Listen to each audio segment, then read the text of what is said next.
오늘 이제 빌립보서 강의 세 번째 말씀은요, 제목은 그리스도의 복음에 합당한 삶이라고 하는 우리 27절 말씀을 근거로 해서 오늘 빌립보서 1장 19절에서 30절까지의 말씀을 우리 한 구절 한 구절 이제 살펴보는 그런 은혜로운 시간을 갖도록 하겠습니다. 우리 제목만 한번 따라해 보겠습니다. 그리스도의 복음에 합당한 삶. 네, 그리스도의 복음에 합당한 삶이라고 하는 이런 말씀 제목을 가지고 오늘 이 빌립보서 1장 19절과 30절에 많은 그 보화들이 담겨 있습니다. 한 말씀 한 말씀 저희들이 그 보화, 진리의 보화를 캐는 귀한 시간이 되기를 원합니다. 먼저 19절 말씀을 한 번 더 저희들이 같이 읽고 또 이렇게 시작하겠습니다. 너희의 기도와 예수 그리스도의 영께서 공급해 주심을 통해 이것이 나의 구원으로 바뀔 줄 내가 알므로. 자, 이 19절 말씀은요, 누군가를 감옥에서 나오게 하는 그런 구원을 의미하는 것이 아니라 영적인 것들을 지금 언급하고 있는 것입니다. 이러한 분명한 사실에도 불구하고요, 어떤 이제 성경 주석가들은 이것을 임의로 해석해서 지금 옥중에 갇혀있는 이 사도 바울이 여기서 언급한 나의 구원을 갖다가 감옥에서의 구출로서 이렇게 잘못 해석하는 경향이 있습니다. 이것은 그런 것이 아니라 영적인 것들을 의미한다는 것을 여러분들이 조금 정확하게 이해하시면서 들으셨으면 좋겠습니다. 그래서 이제 이 19절을 보게 되면 예수 그리스도의 영께서 공급해 주심을 통해라고 하는 이 영적인 필요는요, 비록 사도 바울이 감옥에 있다 하더라도 그 감옥에서도 채워질 것이라는 그 믿음 가운데 이 말씀을 지금 하고 있는 것입니다. 자, 그러면 감옥에서 어떤 영적인 필요가 채워질까요? 그것은 이제 빌립보서 4장 11절 말씀을 한번 가보시게 되면 거기에 이제 사도 바울이 이렇게 이제 이야기하고 있습니다. 내가 궁핍함으로 말하지 아니하노라. 내가 어떠한 처지에 있든지 거기에 만족하는 것을 내가 배웠노니라고 말씀하고 있습니다. 지금 사도 바울이 지금 어디 가운데 있습니까? 감옥 가운데 있음에도 불구하고 내가 어떠한 처지에 있든지 뭘 배웠다고요? 만족하는 것을 배웠다. 이것이 바로 뭡니까? 예수 그리스도의 영께서 사도 바울 안에 공급해 주신 영적인 필요라는 것을 지금 믿으시기 바랍니다. 우리가 진정으로 추구해야 되는 것은요, 세상의 물질적인 복과 돈과 부귀와 명예가 아니라 바로 성경에서 사도 바울을 통해서 보여주신 이러한 영적인 복들을, 영적인 필요들을 저희들이 예수 그리스도의 영께서 공급해 주심을 동일하게 느끼셔야만 됩니다. 그것이 우리 성도들이 추구해야 돼 바른 이제 본보기가 된다는 것을 이 말씀을 통해서 여러분이 바르게 좀 깨닫게 되시길 바라겠습니다. 자, 20절 말씀 같이 읽겠습니다. 나의 간절한 기대와 소망에 따라 내가 아무 일에든지 부끄러워하지 아니하고 항상 그러하였듯이 지금도 온전히 담대하여 살든지 죽든지 내 몸에서 그리스도를 높이고자 하나니.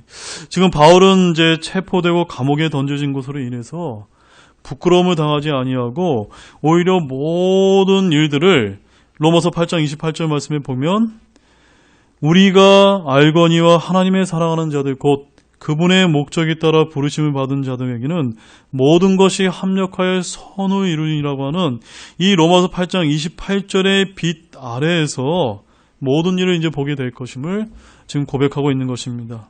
이 사도 바울은 딱 찌를 때에도 예를 들어서 고속도로에서 우리가 딱지를 떼인다 하더라도 그 경찰관에게 그리스도를 증거할 것이고, 또한 사도 바울처럼 쇠사슬로 묶여서 감옥에 갇혀있다 하더라도 감옥 간수와 감옥에 갇혀있는 사람들에게도 예수 그리스도를 살든지 죽든지 그리스도를 높이고 선포하는 이런 증거의 삶을 살겠다고 지금 사도 바울은 말하고 있는 것입니다. 자, 그래서 사도행전 21장 37절 말씀 한번 가보시겠습니까? 사도행전 21장 37절 말씀이요. 우리 사도 바울이 어떤 복음의 삶을 살았는지 우리 단적인 예를 보여주는 아주 귀한 말씀인데요. 사도행전 21장 30절 함께 읽겠습니다. 바울이 성체 안으로 끌려 들어갈 때 총대장에게 이르되 내가 당신에게 말해도 되느냐 하니 그가 이르되 내가 그리스마를 하느냐. 제가 이게 무슨 말씀인지 여러분 이해하셨습니까? 지금 사도 바울이 어디를 누구한테 끌려가고 있습니까? 총대장에게 지금 끌려가고 있는 겁니다. 그 끌려가고 있는 그 도중에서도 지금 뭐라고 얘기합니까? 지금 그리스도로 복음을 전하기 위해서 그에게 지금 말을 거는 겁니다. 네. 지금 사도 바울의 삶이 항상 이와 같다는 매 순간순간마다 자신의 처지와 상관없이 그리스도를 높이고 복음을 증거하는 그런 삶을 살았다고 말하고 있는 것입니다. 사도 바울은 어떤 열악하고 어려운 상황이든지 그리스도를 선포하고 그분을 높이고자 하는 이 일을 용기 있게 했다는 말씀입니다. 그래서 본문 20절 말씀에 항상 그러하였듯이 온전히 담대하여 이렇게 증거를 하는 삶을 살았다고 말씀했습니다. 즉, 그 어떤 환경의 변화가 사도 바울을 바꾸지 못했다는 것을 저와 여러분들이 깨닫기 바랍니다. 20절 하반절에 살든지 죽든지 내 몸에서 누구를 높입니까? 그리스도를 높이고자 하나니라고 말하고 있습니다. 어떤 분은 이 말씀이요, 바울의 전생애에서 첫 번째 가장 뛰어난 열정이라고 말씀하기도 합니다. 즉 바울은 그의 손목에 쇠사슬이 묶인 채로 그리스도를 높여드렸습니다. 이처럼 이런 바울의 고백이 우리의 삶의 표현이 되기를 진심으로 소망합니다. 참으로 우리도 우리의 어렵고 연약한 상황 속에서도 오직 주 예수 그리스도를 높이는 그런 삶을 신실하게 살아가는 모든 분들이 되기를 주님의 이름으로 소망합니다. 자, 본문 21절 말씀 보겠습니다. 같이 읽겠습니다. 내게는 사는 것이 그리스도시요 죽는 것이 이득이니라. 자, 이 말씀 저희들이 많이 우리가 암송하고 또 보는데요. 이 말씀을 보게 되면요, 바울이 지금 뭐라고 흥미롭게 표현하냐면 지금 내가 죽는 것이 더 좋다라는 이런 표현을 하고 있습니다. 보통 사람 같으면 이런 표현을 할 수 있을까요? 이런 표현을 할 수 없습니다. 그래서 어떤 분들은요, 이 말씀을 잘못 오해해서 사도 바울의 이 표현이 자살 충동을 느끼게 한다라고 이렇게 이야기하는데 이게 그런 뜻입니까? 전혀 그런 뜻이 아닙니다. 지금 바울은요, 고린도후서 12장 1절과 4절 말씀을 여러분이 한번 가보시게 되면 지금 사도 바울이 어디에 한번 간 적이 있었습니까? 실제로 죽어서 저 천국인 셋째 하늘에 자기가 가본 적이 있었기 때문에, 그곳의 영광을 본 적이 있었기 때문에 한번 그 천국의 영광을 맛본 사람은 다시 이 험난한 이 죄악된 세상에 돌아오고 싶지 않는 그런 마음을 지금 표현하고 있는 것입니다. 그는 그렇게 살아 되돌아온 후에도요, 소망 중에 셋째 하늘을 경험한 마음을 지니고 있었을 뿐입니다. 하나님께서 보다 담대하게 주님을 선포하게 하시려고 바울을 사용했을 뿐입니다. 그런데 이러한 표현을 왜곡해서 마치 자살 심정을 표현했다는 식으로 우리 사도 바울의 이 고백을 폄하해서는 안 될 것입니다. 저와 여러분도 구원받고 삶을 사는 동안 영원한 하늘의 소망을 지니고 있기 때문에 지금 죽어도 여한이 없다는 식으로 말을 하게 되는 그런 여러분들이 되시기를 주님의 이름으로 소망합니다. 자, 우리 본문 22절에서 24절 말씀 같이 읽겠습니다. 그러나 내가 육체 안에 산다면 이것이 내 수고의 열매니라. 그럼에도 내가 무엇을 택할지 알지 못하나니 떠나서 그리스도와 함께 있기를 바라며 내가 둘 사이에 끼어 있느니라. 그것이 훨씬 더 좋으나 그럼에도 불구하고 육체 안에 거하는 것이 너희를 위해 더 필요하느니라. 자, 지금 정상적인 사고를 하는 사람이 아니거나 예수님을 믿는 그리스도인이 아니라면 세상에 그 누구라도 죽는 것이 사는 것보다 훨씬 낫다고 말할 수는 없을 것입니다. 이러한 고백은요, 구원받은 하나님의 자녀에게만 합당하다는 그런 말씀입니다. 그리스도인들로서 산다는 것은요, 육신으로 사는 것이고 다른 사람들을 섬기기 위해 사는 것이고 그리스도를 위해 열매를 맺기 위해서 육체 안에 남아있는 그런 삶입니다. 따라서 사도 바울은요, 이 둘 사이에 끼어 있으면서 만약 내가 스스로 선택할 수 있다면 저 천국인 본향으로 가서 주와 함께 거하는 것을 선택했을 것이다 라고 이렇게 23절에서 말씀하고 있는 것입니다. 그런데 그가 이렇게 하늘에 가기를 소망했음에도 불구하고 이 땅에 남게 한 유일한 이유는 무엇일까요? 그것은 바로 사도 바울을 통해서 메시지와 사람들에게 필요한 복음의 메시지를 전해야 되는 그 사명이 그에게 주어져 있었기 때문입니다. 자, 본문 25절에서 26절 말씀을 같이 읽겠습니다. 이같이 확신함으로 너희의 믿음의 진보와 기쁨을 위하여 내가 너희 모두와 함께 거하며 머무를 것을 아노니 이것은 내가 다시 너희에게 감으로 예수 그리스도 안에서 너희의 기쁨이 나로 인해 더욱 풍성하게 하려 함이라. 자, 25절에서 26절은 사실 별다른 설명이 필요 없는 그런 말씀입니다.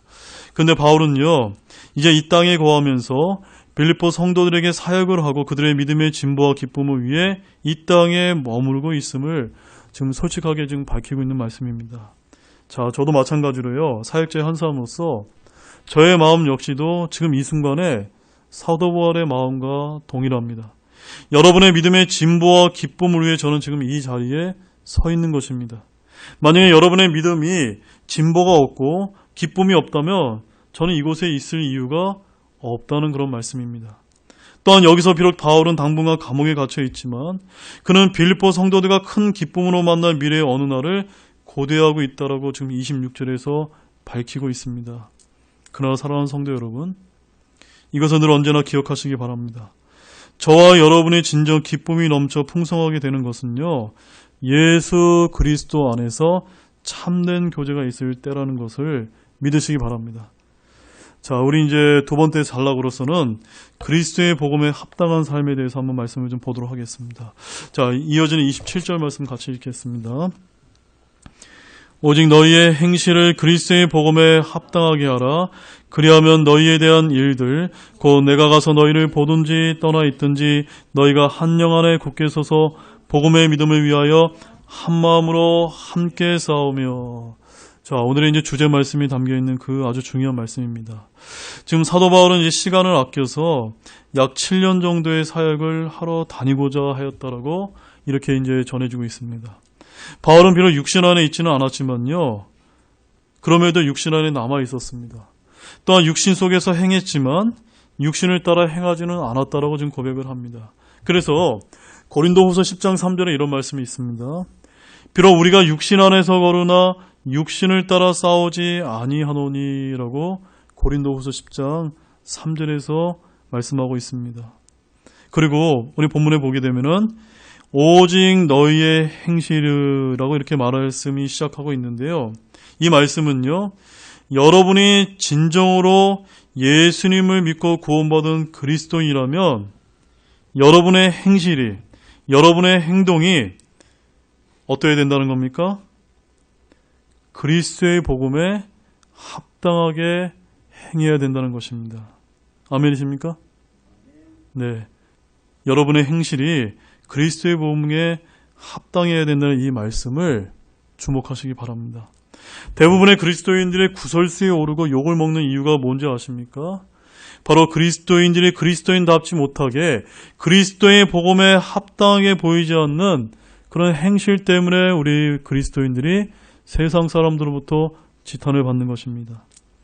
진정 그리스도의 복음을 전하는 삶을 여러분이 살고 싶으시다면 단순하게 가식 없는 행실을 사시는 여러분들이 되시기를 바랍니다. 그렇게 했을 때 그 하반절에 뭐라고 이야기하냐면 너희가 한 영 안에 굳게 서서 복음의 믿음을 위하여 한 마음으로 함께 싸우며 라고 말하고 있습니다. 우리 다시 한번 너희가부터 한번 다시 한번 읽어보겠습니다. 너희가 한 영 안에 굳게 서서 복음의 믿음을 위하여 한 마음으로 함께 싸우며 라고 말씀하고 있습니다. 사랑하는 여러분, 에베소 4장 3절 말씀에 가보면 이런 말씀이 있습니다. 화평에 매는 때로 성령이 하나 되게 하신 것을 힘써 지키라 라고 말씀하고 있는데요. 지금 이 말씀은요, 바로 이 에베소 4장 1절에서 6절에서 말하는 실제적인 방법을, 실제적으로 싸우는 방법을 지금 여기서 알려주고 있습니다. 이 싸움은 한 몸처럼 같은 진리를 믿고요, 믿음과 일치하여 행동하며 그 행동이 박해와 죽음을 가져온다 할지라도 이 믿음과 실행을 위하여 수고하고 함께 싸우는 것을 말하고 있습니다. 근데 오늘날 또 최근에 바른 성경과 교리를 붙잡고 있는 우리 진영을 보게 되면요, 저는 개인적으로 상당히 부끄러운 소식을 많이 듣게 되어 있습니다. 한영안에 굳게 서서 한마음으로 함께 싸우고라고 하는 이 정신은 어디에도 없습니다. 이렇다 보니 제 아무리 올바른 성경과 교리를 붙잡고 있다 하더라도 오히려 제도권 교회보다 못한 모습이 참으로 안타까울 뿐이라는 것을 여러분에게 솔직히 고백을 드립니다. 우리는 어떻게 싸워야 됩니까? 한영 안에서 한마음으로 함께 싸워야 되는 것입니다. 아멘이시죠? 자, 본문 28절 읽겠습니다. 어떤 일에서도 너희의 대적들로 인해 무서워하지 아니한다 하는 것을 내가 들을 수 있으리라. 그것이 그들에게는 멸망의 명백한 증표요 너희에게는 구원의 증표니 그것은 하나님에게서 났느니라. 자, 우리가 하나님에게서 났다는 구원의 증표를 무엇으로 여러분들이 보일 수 있을까요? 여러분이 이 하나님에게서 태어났다는 구원의 증표를 무엇으로 보일 수 있습니까? 우리가 이런 말씀을 볼 때마다 여러분들이 한번 거리에 복음 전도를 하러 한번 나가보시기 바랍니다. 거리에 서서 한번 주 예수 그리스도를 믿으라고 한번 외쳐보시기 바랍니다. 여러분이 거리 앞에 서시게 되면요, 유창한 말솜씨가 필요 없습니다. 왜 그런지 아십니까? 제 경험으로 보게 되면은 제가 이제 대전의 그 백화점 거리에서도 해보고 일산의 그 로데오 같은 거리에서 복음을 전해보게 되면요, 사람들이 순식간에 지나갑니다. 그러니까 그 순식간에 지나가는 사람들에게 뭐 수려한 말솜씨가 필요 없습니다. 그저 여러분 예수님을 믿으시기 바랍니다. 예수님을 믿어야만 구원을 받고 지옥에 떨어지지 않고 천국에 갈 수 있습니다라고 정말 그 순간에, 짧은 순간에 하나님의 복음의 메시지를 전할 뿐이기 때문입니다. 그저 여러분이 어떻게 구원받았는지 순식간에 지나가는 행인들에게 몇 초 안에 전하면 될 뿐이라는 말씀입니다. 거리에서 전할 때마다 저는 이런 생각이 분명하게 듭니다. 내가 구원받았고 지옥의 멸망으로 구원해 주신 주님을 생각한다면 지나가는 사람들이 어떻게 생각하든 때로는 무섭기도 하지만 전해야 하는 그런 심정으로 전합니다. 저는 이것이 저와 여러분의 구원의 한 가지 증표라고 그렇게 믿고 있습니다. 여러분들도 그런 구원의 증표를 간직하는 그런 삶을 사시는 여러분들이 되시기 원합니다. 본문 29절 말씀 읽겠습니다. 그리스도를 믿는 것뿐 아니라 그분으로 인해 고난당하는 것도 주께서 그분을 대신해서 너희에게 주셨나니. 자, 바울은 지금 그리스도를 믿는 우리 신자들이 필연적으로 뭘 당하게 될 것이라고 말하고 있습니까? 고난을 당하게 될 것이다 라고 말하고 있는데요. 과연 그리스도인에게 왜 고난이 필수적인 것까지요? 왜 필수적일까요, 여러분? 그것은요, 첫 번째, 우리 그리스도인들은요, 믿지 않는 이 세상, 바로 인본주의 세상 가운데 그리스도께 속해 있기 때문에 고난을 받는다는 것입니다. 자, 우리 요한복음 15장 19절 말씀 한번 가보시겠습니다. 요한복음 15장. 요한복음 15장 19절 말씀입니다.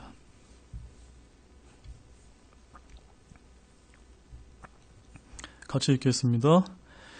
너희가 세상에 속하였으면 세상이 자기 것을 사랑하였으리라. 그러나 너희가 세상에 속하지 아니하고 도리어 내가 세상에서 너희를 택하였으므로 세상이 너희를 미워하느니라. 세상이 여러분들을 어떻게 하면 미워할 수 있다고요? 여러분들이 세상에 속해 있지 않는 삶을 잘 살게 되면 뭘 당하게 되어 있습니까? 미움을 당하게 되어 있다는 겁니다. 근데 혹시 여러분들이 세상을 살아가면서 편안하고 안락하고 뭔가 미워하는 그런 것이 아니라 그들로부터 호의를 얻는 그런 일들이 많이 생긴다면 한번 이런 요한복음 15장 19절 말씀을 통해서 한번 여러분의 삶을 재점검해 보시기 바랍니다. 우리 신자들은요, 믿지 않는 인본주의 세상 가운데 그리스도에 속해 있기 때문에 고난이 뒤따를 수밖에 없다는 그런 말씀입니다. 인본주의로 가득한 이 세상은요, 하나님과 원수지간입니다. 바로 그리스도를 십자가에 못 박은 자들이 바로 인본주의 세상에 속한 자들이기 때문입니다. 그러므로 세상에 속해 있지 않고 그리스도께 속해 있는 성도들을 미워하는 것입니다. 18절, 요한복음 15장 18절 말씀도 같이 읽겠습니다. 세상이 너희를 미워하면 그것이 너희를 미워하기 전에 나를 미워한 줄 너희가 아느니라. 실제로 원래 누구를 미워하는 겁니까? 예수님을 미워하기 때문에 그 예수님을 믿고 따르려는 그리스도인들을 동일하게 핍박하고 미워한다는 것입니다. 그래서 수많은 핍박과 고난을 받을 수밖에 없습니다. 아멘이십니까? 자, 두 번째 이유는요. 고난을 받는 필수적인 그 두 번째 이유는요. 우리 그리스도인들이 불의한 이 세상에서 의롭게 살려고 하기 때문에 고난을 받는다는 것입니다. 여러분 이해하셨습니까? 여러분들은 의롭게 살려고 하는 분들이 맞습니까? 그렇다면 이 불의한 세상에서 고난을 받을 수밖에 없다는 것입니다. 이 불의한 세상에 속한 사람들은요, 불의와 죄를 행하게 되어 있습니다. 또한 그들은 불의와 죄에 대하여 비판도 해결하려고 나서지 않는다는 말씀입니다.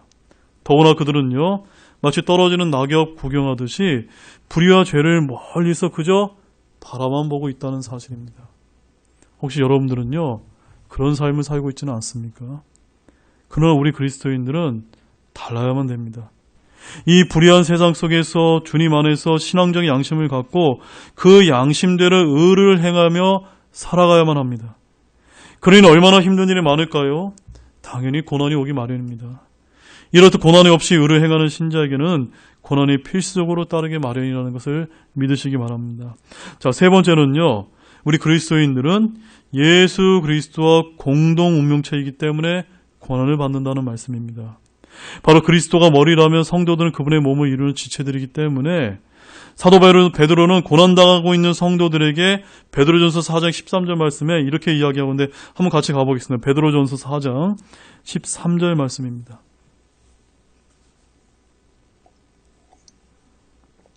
베드로전서 4장 13절 말씀입니다. 같이 읽겠습니다. 오히려 너희가 그리스도의 고난에 참여하는 자가 되었으므로 기뻐하라. 이것은 그분의 영광이 드러날 때 너희가 넘치는 기쁨으로 또한 즐거워하게 하려 함이라.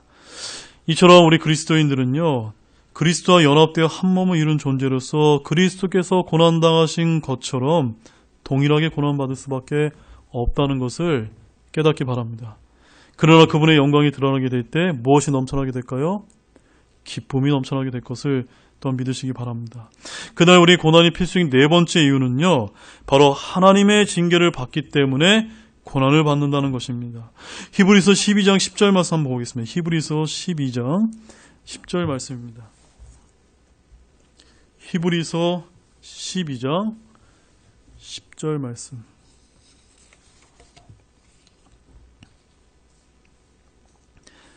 히브리서 12장 10절 같이 읽겠습니다.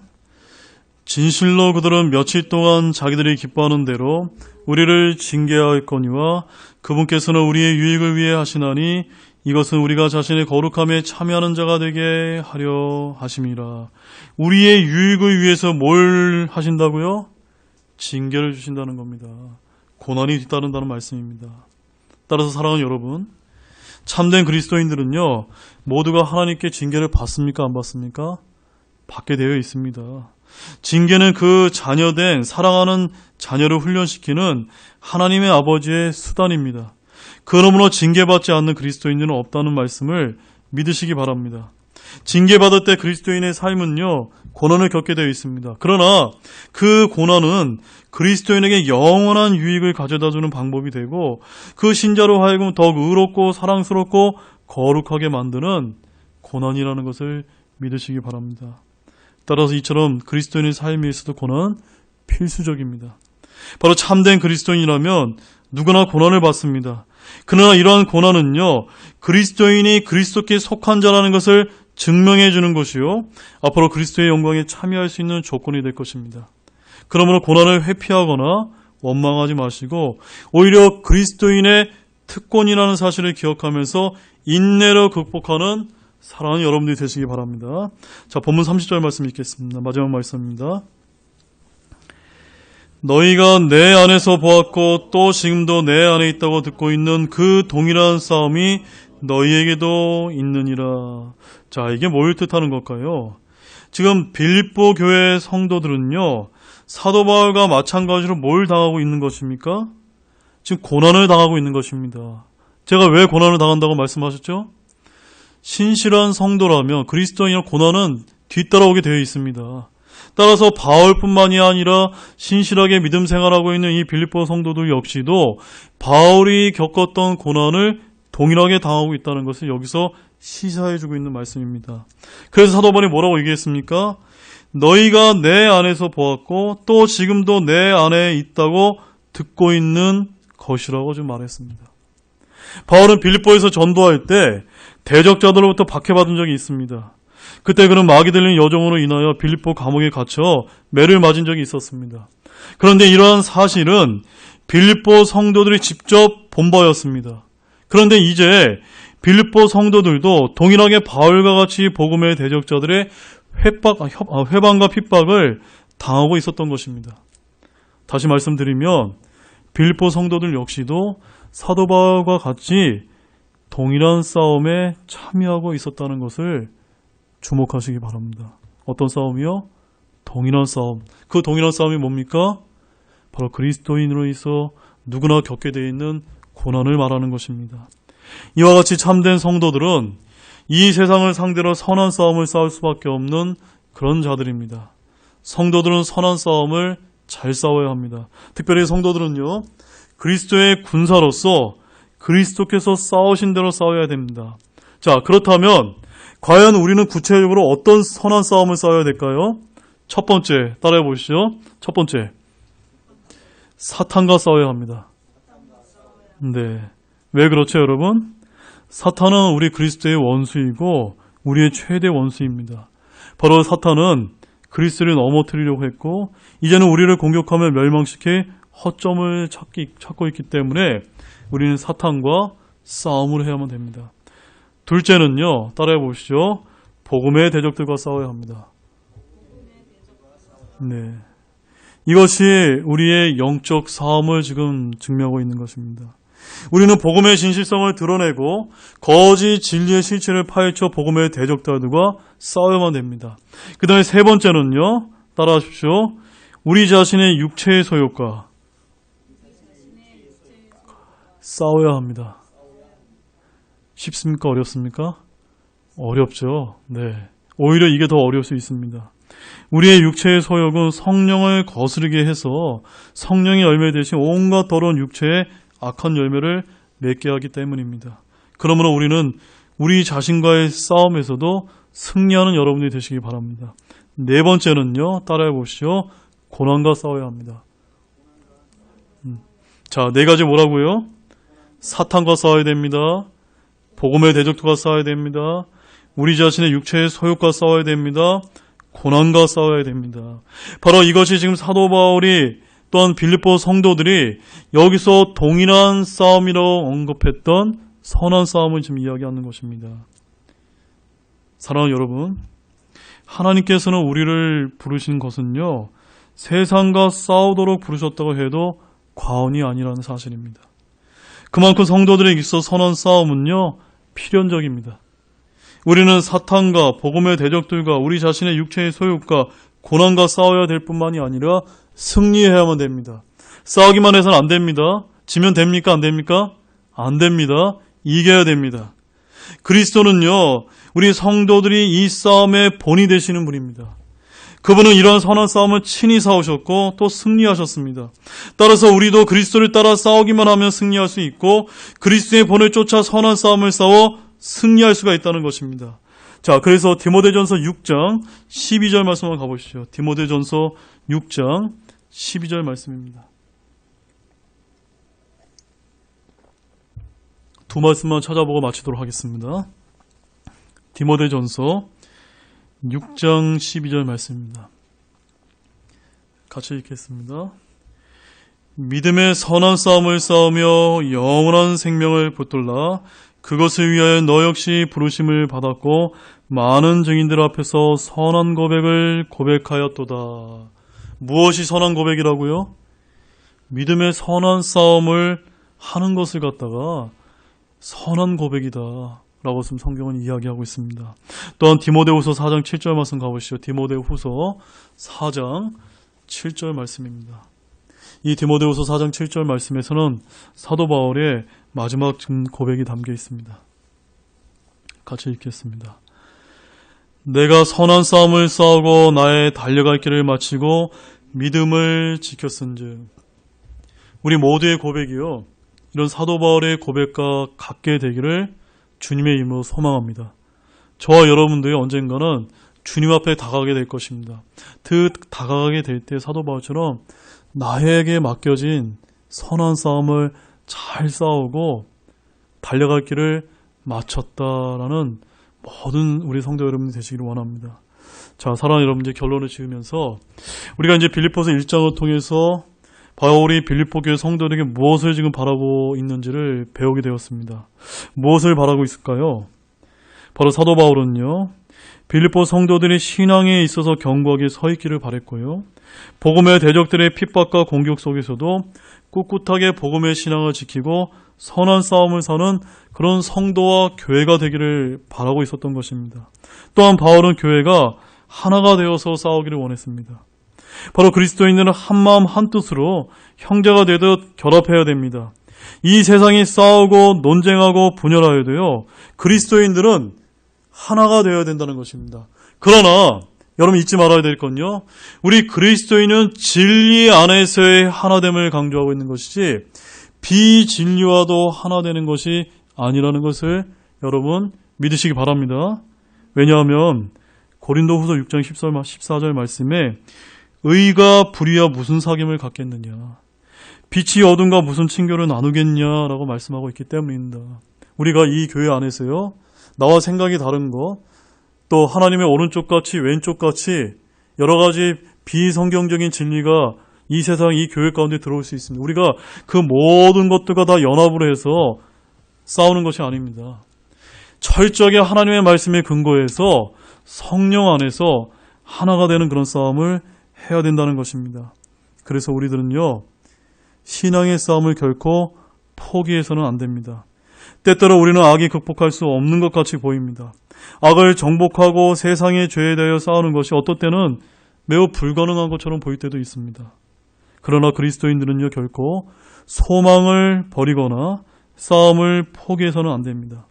그리스도인들은 언제나 담대한 용기를 가지고 그리스도를 위하여 계속해서 싸우지 않으면 안 된다는 것입니다. 이처럼 바울이 빌립보 성도들에게 바라는 내용들은 바로 지금 우리들에게 바라는 것들임을 깨닫는 우리 사랑하는 형제자매 모두가 되시기를 주님의 이름으로 축원드립니다. 기도하고 마치겠습니다.